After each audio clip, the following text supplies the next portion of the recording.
Buenos días, sean bienvenidos una vez más a esta emisión radiofónica del Programa Universitario para la Inclusión Educativa y Atención a la Diversidad. Estamos aquí nuevamente en las frecuencias universitarias, en Cuernavaca en el 106.1, en Cuautla en el 89.7 y en Jojutla en el 91.9 de FM. Los invitamos a que nos hagan llegar sus comentarios, sus dudas, sugerencias a la línea telefónica 329-7000 en la extensión 2405 y también que nos sigan en nuestra página de Facebook programa.inclusión .uam y ahí estén al tanto de las actividades que vamos realizando. Y bien, estamos en esta cabina una vez más acompañados por la psicóloga Mayra Vianey Huerta de la O. Muy buenos días a todos. La psicóloga Fabiola del Jurado Mendoza. Buenos días. Y el titular de este programa, el doctor Eliseo Guajardo Ramos. Bien, buenos días. Pues de nueva cuenta en este paréntesis que se tuvo, estamos reanudando nuestra programación sobre el tema de educación inclusiva. El día de hoy pues tenemos a la doctora Sardel Jacobo Cupich, que es la presidenta de la Red de Investigadores de Inclusión Educativa Internacional. Es una red internacional. Ella va a estar con nosotros vía telefónica porque se acaba de tener el congreso, el 10º congreso, que celebra 20 años, porque es cada 2 años, 20 años de trabajos, digamos, de convocatorias internacionales de la red, y queremos ver cuáles fueron los resultados, qué conclusiones tuvieron, cómo estuvo la asistencia, cómo, a pesar de que en este caso la sede fue la Facultad de Comunicación Humana y se tuvo que tener una sede alterna para poder desarrollarla, dado que abarcó las fechas de la huelga. Pero queremos ver también en este día otro evento que tuvo la Facultad de Comunicación Humana, que fue el 40 aniversario, también tuvo un congreso internacional. Uno fue al principio de la huelga y otro fue al final de la huelga. Y está con nosotros el maestro Héctor Santos Nava, que es un académico de la facultad y que estuvo directamente en la organización también de ambos eventos, para que nos platique qué sucedió también en el congreso de la Facultad de Comunicación Humana, porque pues son eventos de un interés para la educación inclusiva muy importantes. Fueron 2 eventos que tienen un enfoque de educación inclusiva y que impactan de manera directa a las actividades de formación en el posgrado y la formación inicial de los profesionales que tienen que ver con la educación inclusiva en la Universidad Autónoma del Estado de Morelos.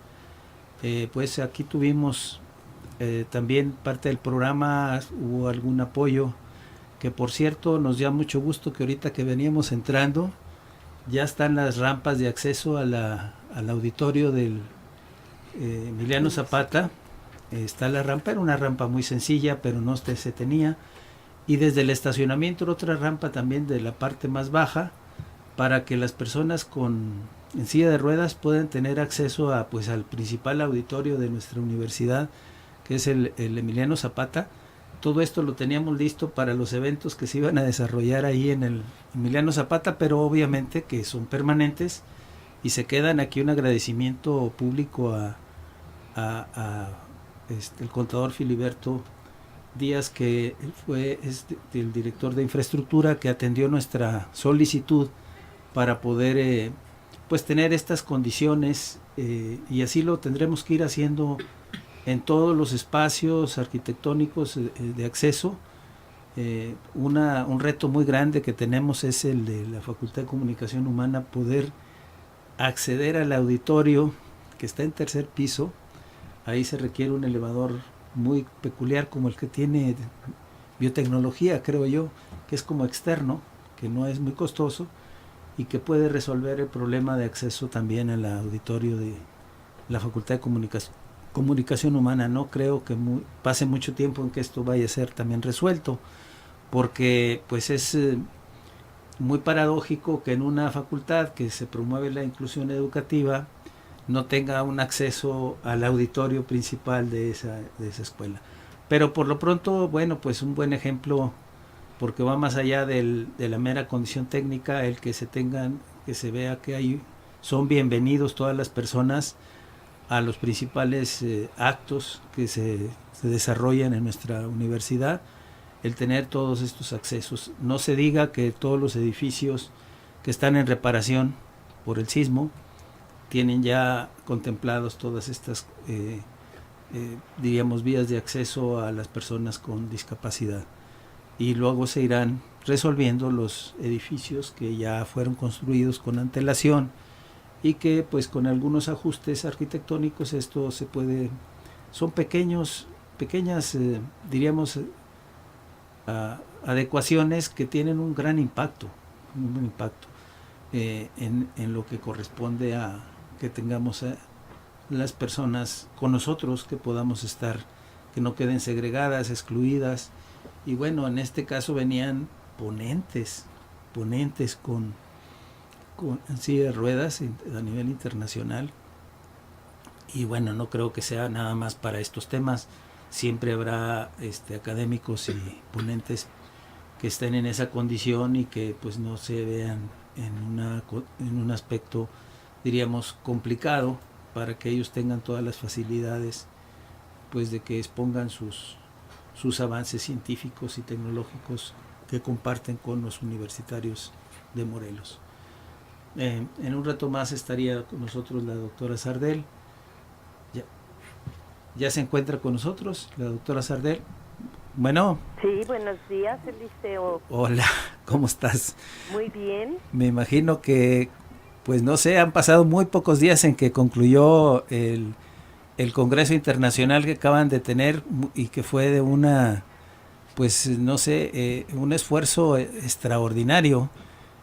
Me imagino que a los pocos días pues ustedes tienen una perspectiva cada vez mejor de qué fue lo que sucedió en este congreso, que celebraba además 20 años de la RIE, sí. Es la red internacional, y bueno, también se tuvo un homenaje, creo yo que un reconocimiento y un homenaje muy merecido a tu persona, porque esos 20 años tú has estado al frente sin descanso.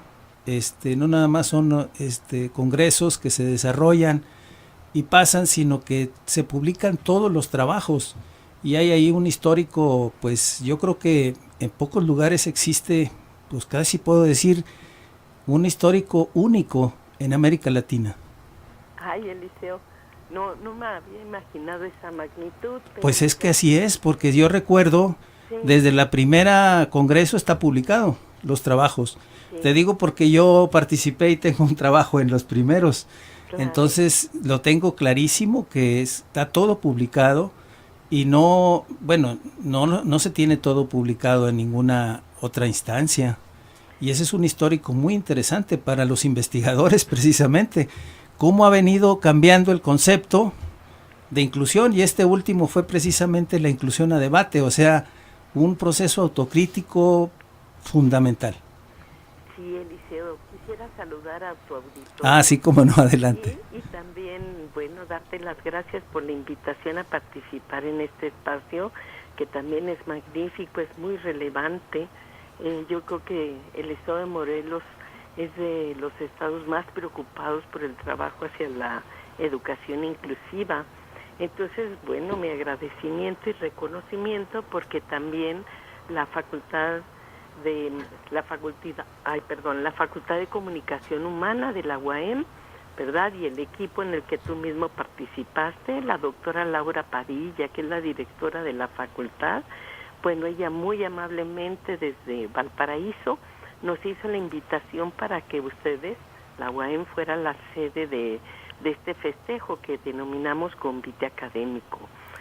Quiero agradecer muchísimo a la doctora Laura Padilla, a la maestra Maripaz Reyes Barreto, a ti por supuesto por todo el apoyo que nos brindaste, y al maestro Héctor Santos Nava. Sin ustedes esto no hubiera sido posible, Eliseo, y fue realmente un júbilo y cumplimos con lo que prometimos, un gran festejo y convite académico.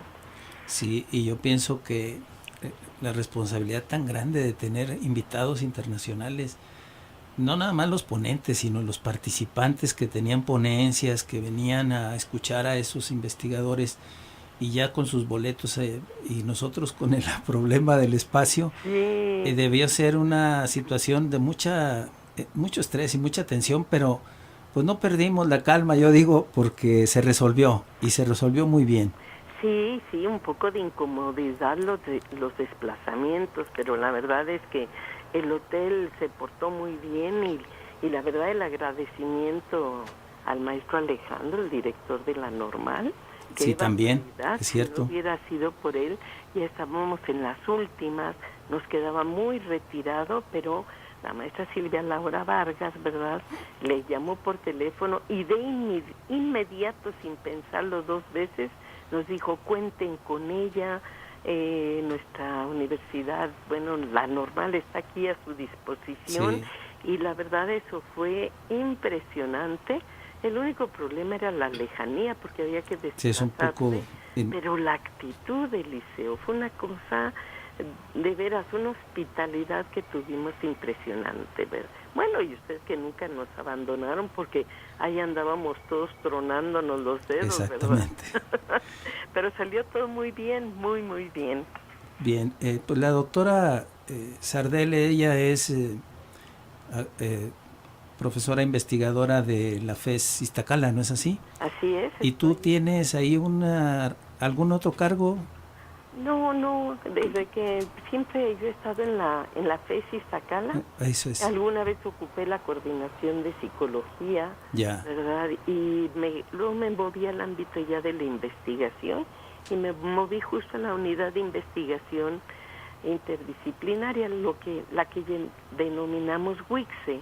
Y desde ahí, ¿verdad?, como en los 80, ya desde ahí estábamos preocupadísimos por el tema, y desde ahí fuimos conociendo, primero a nivel nacional, fue muy lindo porque empezamos a dar clases en maestría y fuimos conociendo docentes, y los docentes desde viva voz nos platicaban los problemas de las prácticas. Y nuestro interés era justamente siempre estar en esa reflexión, en la tensión entre el discurso y la práctica. Sí. Y recuperar sobre todo las experiencias que tenían los docentes que estaban comprometidos a llevar a cabo los proyectos. Recuerdo que te entrevisté hace mucho tiempo. Sí. Justamente porque había sido el autor, tiene la autoría de introducir la integración educativa en México. Me tocó estar en el cargo en ese momento. Y así fue, y asistir a Salamanca, ¿verdad? Representar a México. Oye, pero en este caso la UNAM, el responsable directivo de la FES estuvo en la inauguración. Eso fue un gesto muy, muy importante, ¿no crees? Fíjate que no fue nuestra directora porque ya tenía un compromiso, pero fue ni más ni menos nuestro jefe de investigación y posgrado. Eso. Y la WICSE, ¿verdad?, es la unidad de investigación interdisciplinaria, y yo estoy ahí dentro del proyecto de investigación curricular. Entonces, cuando le hice la invitación a Juan Manuel Mancillas, el doctor, ¿verdad?, nos recordó en sus palabras que él estaba en el cargo de la WICSE justamente cuando iniciamos el primer evento. Eso. En 1998, que fue un encuentro nacional, y en 2 años ya lo habíamos convertido en internacional. Y recuerdo que esa vez hubo transmisión satelital o transmisión, bueno, no sé si había internet, no sé, pero ustedes proyectaron a otras instancias lo que se estaba desarrollando, no quedó local, sí era nacional efectivamente, ¿no? Bueno, en la FES Iztacala fue nacional, pero al año siguiente, en el 2000, la UAM fue la iniciadora en decir, hagamos el primer encuentro internacional. Aquí, fíjate qué bonito cerramos, porque el carácter internacional en el primer encuentro lo hicimos en la UAM. Hermila Luna estaba a cargo. Eso es. Sí, con todo un equipazo, ¿verdad? Entonces sí, ya hay una gran historia, larga historia, de todo un trabajo de reflexión en el liceo. Sí. Sobre todo nos guía mucho la preocupación porque los buenos deseos son muy pocos logros para tan amplios deseos. Sí. ¿Verdad? Entonces esa preocupación permanente es ver qué ocurre y qué tendremos que seguir pensando para que transformemos un poco las realidades, ¿no? Así es. Y yo quisiera que también, recuerdo que tú participaste, no sé si en una o dos evaluaciones, que fue un concurso de la SEP para la integración educativa, que también eso, pues siempre te ha tocado estar en un proceso, diríamos, crítico de lo que acabas de mencionar, para que no quede como en el discurso o en los buenos deseos, sino en las realidades, ¿no? Y quisiera que de esto nos comentaras, y vamos a ir un corte, sí, y regresamos contigo en este asunto, ¿te parece? ¿Cómo no? Sí, aquí estoy, claro, gracias. Bien, Sardel, estamos de nuevo contigo.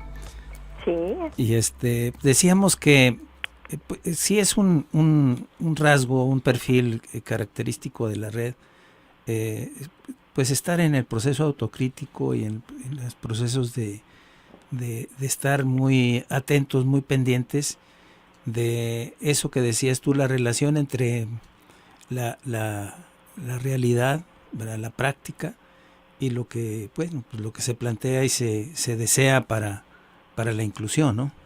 Sí, así es, Eliseo.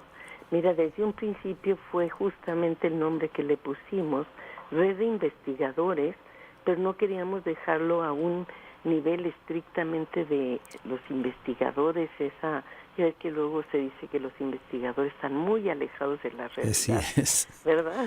Está un poco, sí, así es. En su torre de marfil. Sí. Nosotros le pusimos Red Internacional de Investigadores y Participantes. Porque los participantes eran todas aquellas personas, padres de familia que nos importaban mucho, asociaciones, toda persona que estuviera interesada sí. Uh-huh. en la problemática en la que nos estábamos ocupando. Entonces, desde un inicio fue la preocupación por la investigación, y tú sabes que la investigación siempre tiene un pie metido en la reflexión. Así no es. Dar por sentado y nada, no dar por hecho, sino mantener la interrogación. Entonces, desde un inicio eso nos guió. Recuerdo que las primeras presentaciones que hicimos todavía no habían integración educativa, y ya un poco disertábamos la problemática de tener tan aislados a los niños de un sistema de otro, ¿verdad?, con las connotaciones epistemológicas que los caracterizaba, entender históricamente y conceptualmente cómo había surgido la problemática en la que estaban inmersas los niños y personas que ahora denominamos con discapacidad. Ajá. Era una preocupación lo histórico, lo epistemológico, las prácticas sin lugar a duda nos importaban muchísimo, entender muy bien desde, digamos, la Revolución Francesa todos esos cambios, porque éramos deudores de alguna manera de la modernidad. Y justo recuerdo muy bien que la preocupación era siempre estar en estas reflexiones, y por eso justamente los eventos era convocar de manera plural. Empezamos invitado a Chile, recuerdo Ajá. muy bien, por Sí. eso con Edson Araneda que vino, Así le dimos es. ya un carácter internacional. Poco a poco se nos fueron juntando colegas que fuimos conociendo y compartiendo problemáticas, y bueno, la red ahora tiene 9 representantes internacionales y miembros nacionales e internacionales. Y entonces recuerdo muy bien que trabajamos mucho en APAC, porque fue la primera institución que nos abrió sus puertas para que lleváramos a cabo una investigación. Entonces justamente estudiamos, analizamos, convivimos con ellos un tiempo para dar cuenta cómo eran los procesos, y de ahí Enrique Garrido nos conectó con Mari Carmen. Ajá. Ya habíamos hecho un poco de entrevista histórica, por eso te habíamos convocado a ti, ¿verdad?, para una entrevista. Y el lazo ahí con Mari Carmen Escandón es que ella ya estaba a cargo del Programa Nacional de Fortalecimiento de la Educación Especial y de la Integración Educativa. Así es. Entonces ahí nos solicitaron que realizáramos la evaluación de este programa y nos tocó evaluarlo 4 años, del 2004 al 2008. Sí. Ese programa había iniciado primero como proyecto y en el 2002 arrancó ya como un programa con presupuesto fuerte y firme gubernamental, ¿no? En el 2000, bueno, las 2 primeras evaluaciones las hizo UPN. Sí. Luego nos las solicitaron a nosotros y la verdad es que había un buen ejercicio presupuestal porque nosotros implementamos evaluación no solo de gabinete, sino de la práctica. Entonces nos fuimos a 19 estados de la República, estuvimos una semana entera cubriendo escenarios rurales, tanto indígenas, por ejemplo, desde Durango, que estuvimos con los tepehuanos, recuerdo muy bien, estuvimos con los mazahuas en el Estado de México y estuvimos en Quintana Roo con los mayas, ¿no? Sí. Entonces teníamos desde las muestras de trabajo rural hasta urbano marginal, urbano más o menos que tuviera buenas escuelas, para dar idea de cómo estaba a nivel nacional, más bien la aterrizada. Sí. Porque el trabajo de gabinete teníamos cifras, datos, documentos, una cantidad impresionante de documentación que daba fiel cuenta, aunque con ciertas problemáticas, ¿no?, de triangulación de datos que los volvían un poco inciertos. Sí. Pero la evaluación de gabinete nos mostraba que el programa iba cubriendo poco a poco sus metas, ¿no? Sí. Las reglas de operación año con año las iban cubriendo, iba el programa aterrizando bastante bien según los planes La información. que tenían, Sí. ¿verdad? Pero la realidad, los 19 estados registrados, la realidad nos mostró que distaba mucho de la realización, pero también nos mostró otra cosa, Eliseo, Sí. que había lo que denominamos esas prácticas tan logradas de maestros que se apropiaron de corazón. Inclusive implementamos el término concernimiento. Es muy importante ese concepto. Ese nos fue surgiendo de las entrevistas, de estar viendo todos los actores, porque hablábamos con docentes, hablábamos con directivos, hablamos con secretarios de educación de los estados, si nos dejaban entrevistarlos, Sí. con supervisores, con padres de familia y con niños. Teníamos técnicas de dibujo, de juego, para que nos tradujeran un poco en su lenguaje simbólico cómo percibían a sus compañeritos. Sí. Entonces fue una experiencia riquísima, muy, muy productiva, porque les mostramos que ya tenían prácticas que podrían ser ejemplo. Sí. Ejemplo y que serían como la bandera de sensibilización, porque ninguna práctica logrará igualar a otra. Sí. Entonces que allí se estaba jugando una creatividad de los actores, entre padres, docentes, directivos o supervisores, y bueno, toda esa experiencia finalmente la tradujimos en el libro de Trillas. Ahí ya pudimos dar cuenta no solo de la vida del programa, sino de su muerte, porque con Peña Nieto ya no le dieron cráneo. Ya. O sea, ahí sí, ya no siguió. Ya no siguió tal cual, aunque las prácticas es lo único que tienen como guía y orientación. Así es, porque pues iba más allá de la interdisciplina que siempre se ha guardado en este campo, a incluir a los participantes, a los actores, a los padres, a los estudiantes, a los demás maestros de las escuelas, ¿no? Entonces eso sí es un salto importante. Fue muy de veras, esa investigación nos enseñó, mira, teníamos cosas en la cabeza como imaginarios, ¿no? Que la gente que trabajaba en el gobierno no hacía nada. Sí. Pues no es cierto. Desde ahí, en analizar cómo trabajaba el equipo, el responsable, con nos tocaron los cambios, ¿no? Sí. Entonces, cómo fue cambiando un poco la modalidad de trabajo, pero la gente tan comprometida que tenían, las reuniones esas eternas que tenían con los representantes estatales, desde esa visión del trabajo inmenso que hacían, de ese aporte evaluativo que hicieron los representantes estatales, que dieron cuenta de su quehacer. Mire, Eliseo, era ver por todos lados cómo la gente se compromete en un trabajo pleno. Sí. Y un poco la idea era ver en dónde están los escollos, porque hay muchísimo trabajo, muchísimo compromiso, mucha resistencia también, absolutamente. Sí. Pero sí, esos procesos del día a día te van dando justamente la complejidad, la contradicción, la riqueza, que son las prácticas educativas, la responsabilidad de los actores, y eso es hermosísimo, no se paga con nada analizar las realidades, ¿no? Así es.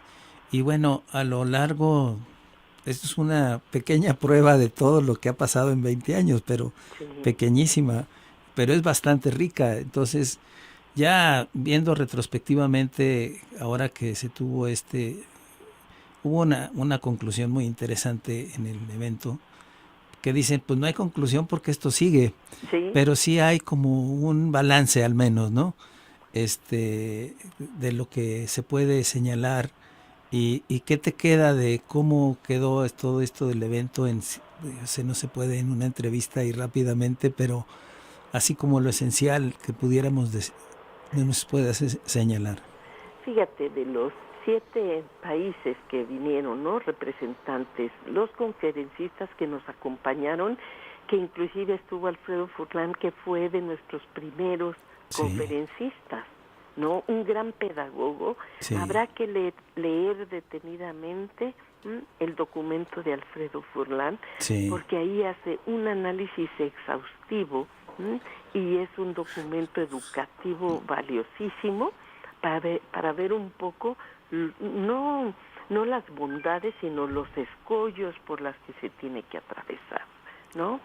Hubo ponentes, digo, de varios lugares de la República y de los hermanos países de Latinoamérica, y un conferencista de Estados Unidos, Stanley Swartz, y la doctora Sumpie Balaguer.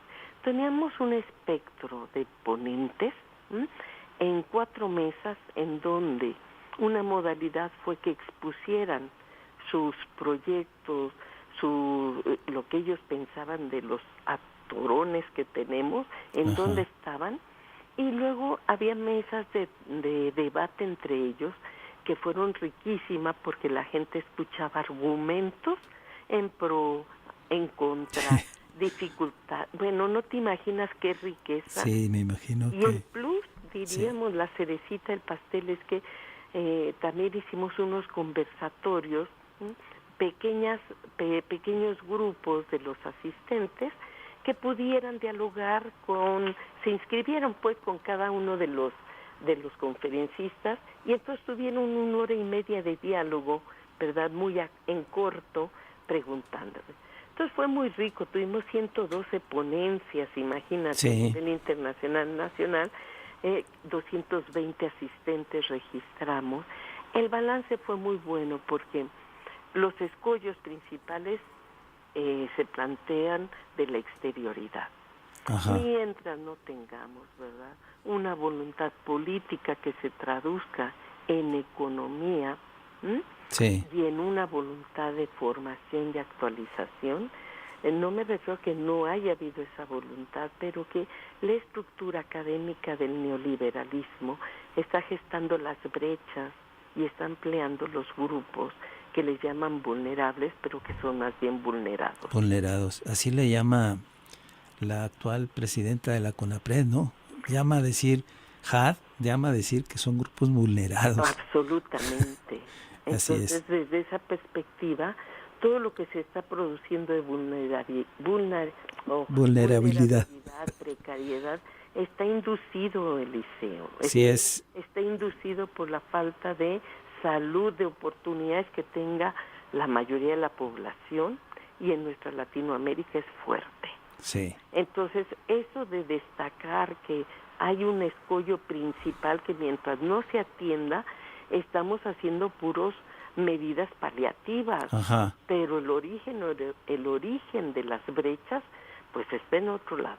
Desde ahí hasta prácticas muy puntuales y además desde la literatura con Eduardo Parra, ¿verdad?, que fue un aporte impresionante, hasta otras disciplinas nos acercaron a que quizá, ¿verdad?, hay aproximaciones no a la discapacidad, sino a las diferencias.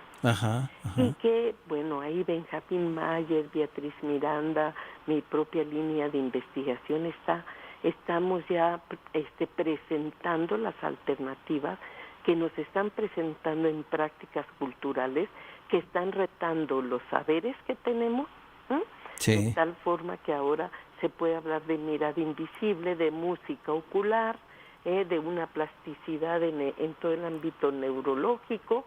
Entonces está viniendo una riqueza y un aporte que no podríamos denominar que ahí hay falta, sino que todo lo contrario, hay una reorganización del sistema nervioso y siempre ese sistema estará en función de lo que podamos ofrecer como en una red de manos, ¿no? Sí. Es decir, lo que podamos brindar se podrá desarrollar. Muy bien. ¿No?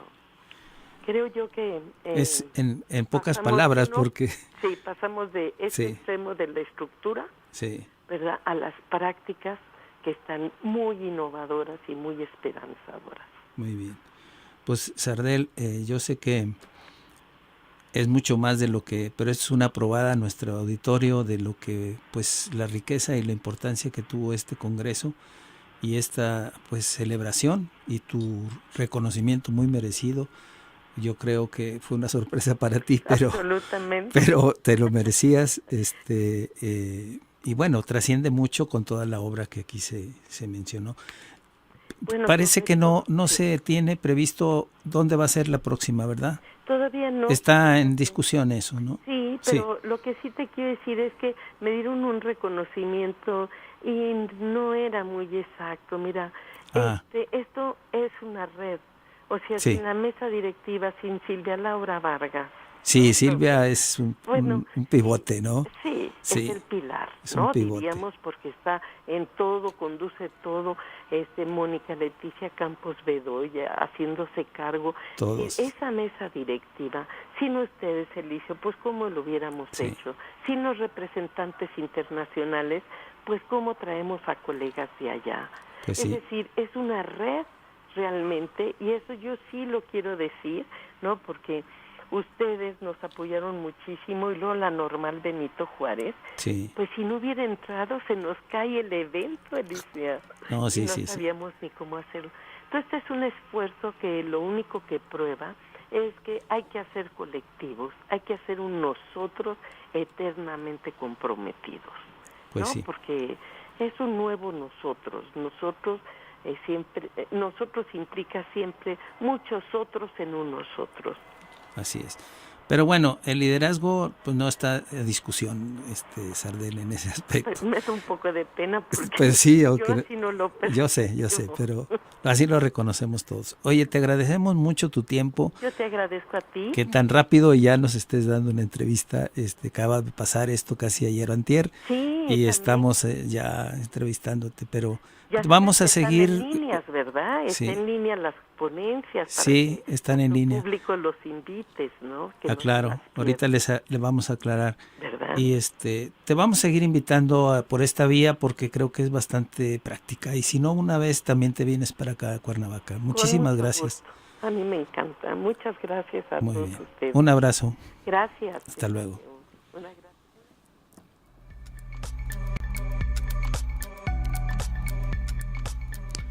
Bien, pues volvemos. Bien, estamos de nuevo con ustedes. Revisamos este congreso internacional que fue pues casi nos alcanzó el último día de la huelga que se concluyera, pero cuando estaba empezando la huelga tuvimos otro congreso internacional que fue el del 40 aniversario de la Facultad de Comunicación Humana, también fue un congreso internacional, y aquí tenemos al maestro Héctor Santos Nava, que estuvo pues muy pendiente también de los organizadores, no solo del anterior que hablamos, sino de quisiéramos que nos comentara. Luego, antes de pasar a eso, quiero decirles que varias mesas y varias conferencias y varias discusiones del Congreso Internacional de la RIE están en la plataforma, en la línea, en Facebook de la Facultad de Comunicación Humana. Quien se interese, ahí los puede encontrar. Están en videos que cómo se desarrolló, y son muy interesantes, muy importantes. Desde luego va a haber posteriormente una publicación, pero ahí uno puede apreciar el ambiente al que nos refirió la doctora Sardel, que se dio ese ambiente, diríamos, autocrítico y de balance de la inclusión educativa. Pues, ¿cómo estás, Héctor?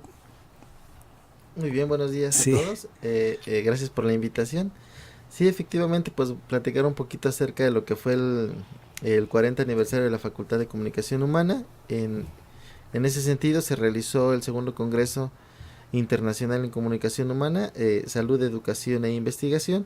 Y bueno, fue un evento que nos puso a correr mucho o demasiado, Sí. pero bueno, que al final de cuentas fue un evento completamente rescatable y un evento completamente exitoso.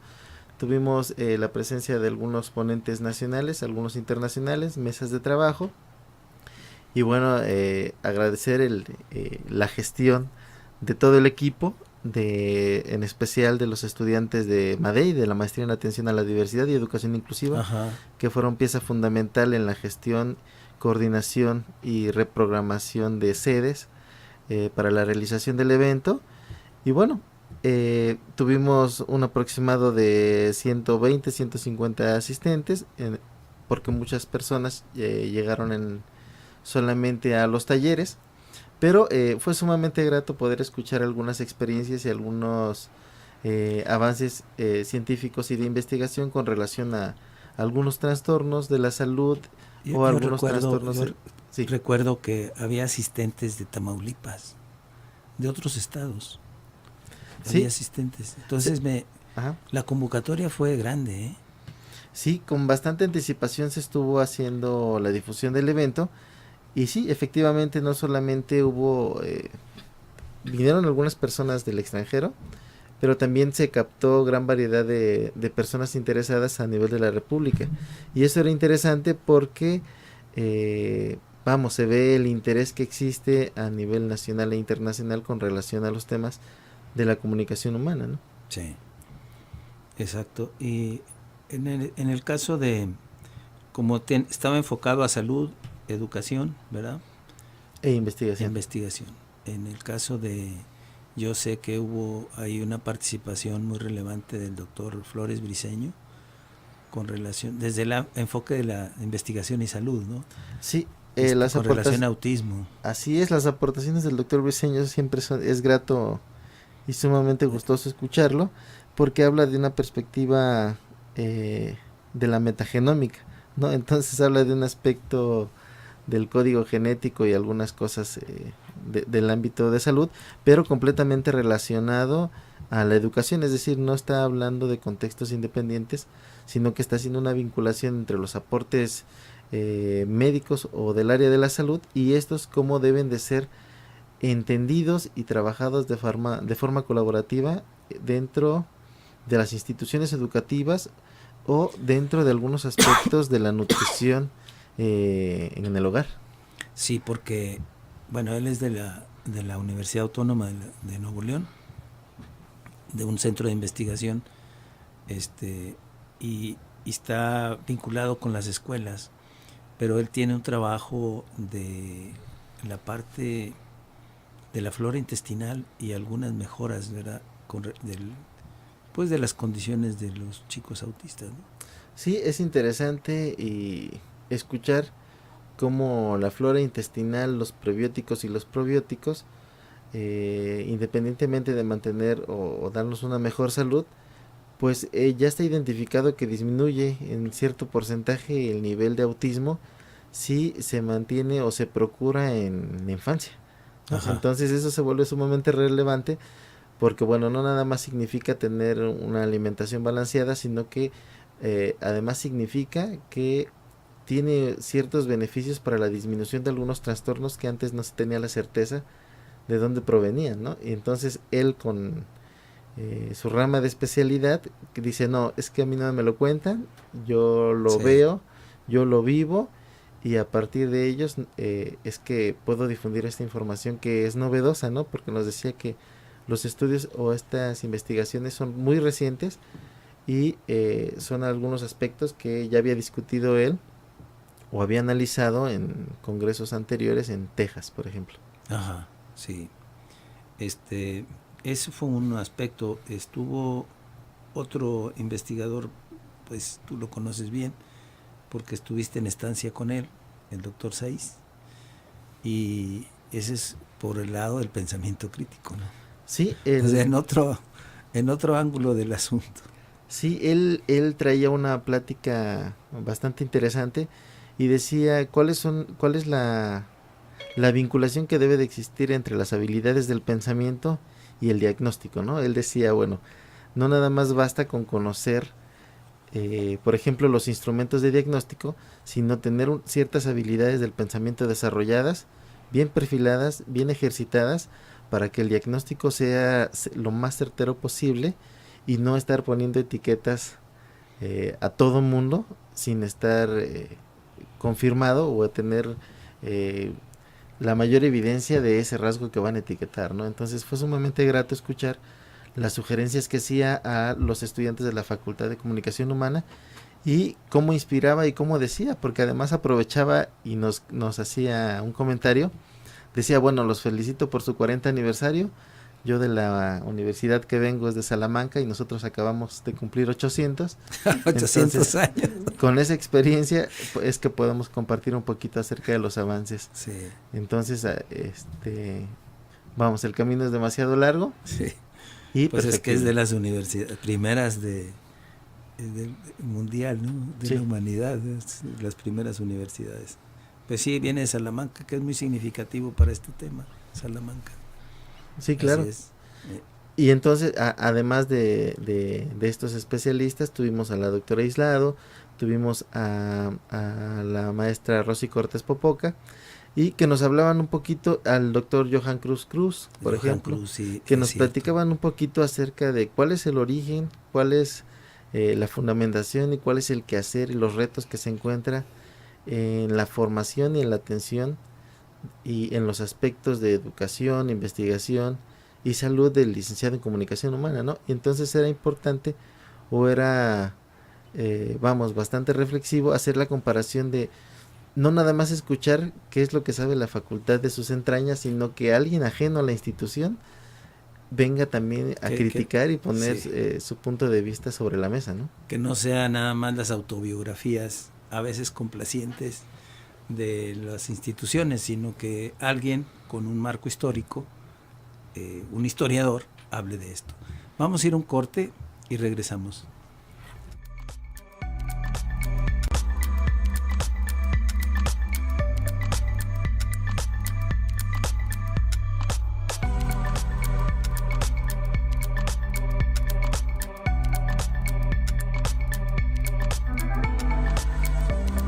Bueno, vamos a continuar con el programa. Y bueno, Héctor, nos estás comentando también de cuáles fueron los ponentes que se tuvieron en este congreso, si nos pudieras platicar un poquito más. Sí, claro, además de los ya mencionados, el doctor Briceño, el doctor Saiz, la maestra Rosy Cortés y el doctor Johan, por ejemplo, tuvimos la presencia del doctor Santiago Estrada Jaramillo, médico pediatra, especialista en autismo, que nos visitó de Colombia, y entonces fue bastante enriquecedor cómo escuchábamos estas posturas, algunas clínicas, comparadas con algunos aportes que por ejemplo hacía el doctor Briceño desde el aspecto de la flora intestinal y desde el aspecto de la metagenómica, ¿no?